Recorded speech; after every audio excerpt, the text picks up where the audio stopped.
The acrid scent of charred charcoal lingered in the midnight air as smoke from our grill curled skyward, carrying laughter from my backyard. Suddenly, the sharp screech of car brakes shattered the peace, followed by the harsh beam of floodlights flooding my yard. The HOA president stood smugly at the property line, clutching a clipboard like a weapon. Her voice sliced through the night, declaring our family barbecue a violation of noise ordinances. Behind her, board members whispered like vultures circling prey, already drafting threats of fines and citations. My children's laughter fell silent under the weight of their intrusion. To them, I was just another homeowner to bully into submission. But what they didn't know was that I wasn't just any neighbor. I was the mayor of this city. Flashback 2 years before. Endless meetings, late-night campaigns, and the sacrifices my family made while I fought for the trust of this community. I wasn't born into power. I earned it. Every handshake, every policy, every late-night ordinance passed in council chambers built the foundation for the city we now called home. This house, this yard, this barbecue. It wasn't just a meal. It was the symbol of everything I had worked to protect for my family and constituents. My wife's recipes carried tradition.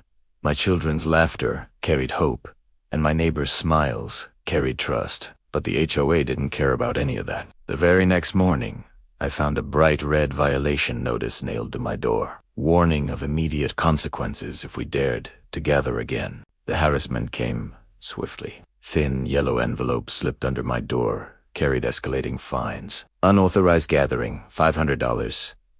Lawn non-compliance, $250. Unapproved furniture, $300. The smell of cheap adhesive clung to each envelope, sour and bitter, just like the intent behind them. Then came the whispers.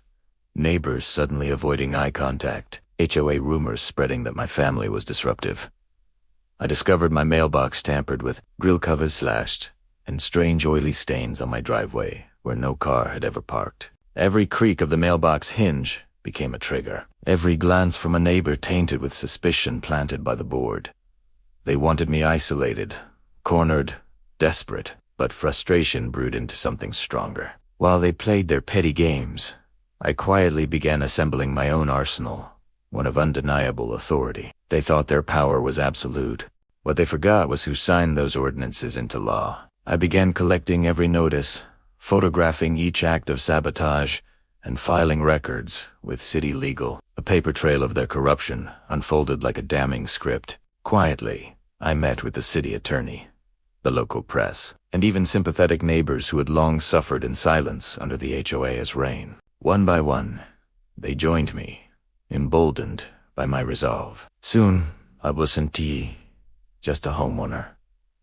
I was the rallying point for a neighborhood tired of tyranny. Word spread fast, reaching journalists hungry for scandal. The HOA's smug confidence began to crack as reporters knocked on their doors. The stage was set, and the spotlight was turning. A showdown loomed, and I was ready. The HOA made their boldest move yet.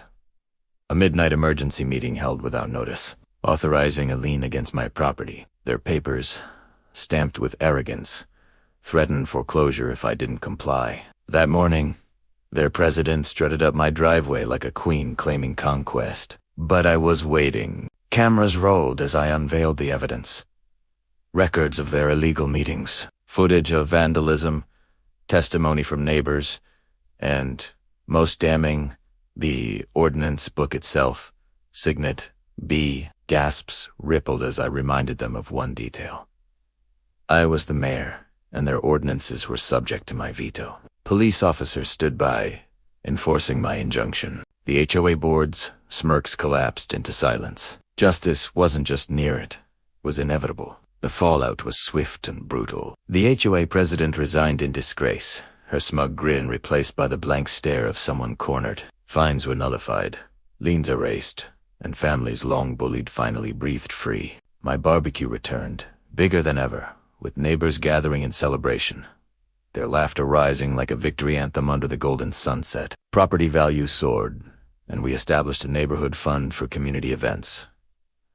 This time free from HOA corruption, my children raced barefoot across the grass, unafraid, their joy echoing louder than any ordinance ever could.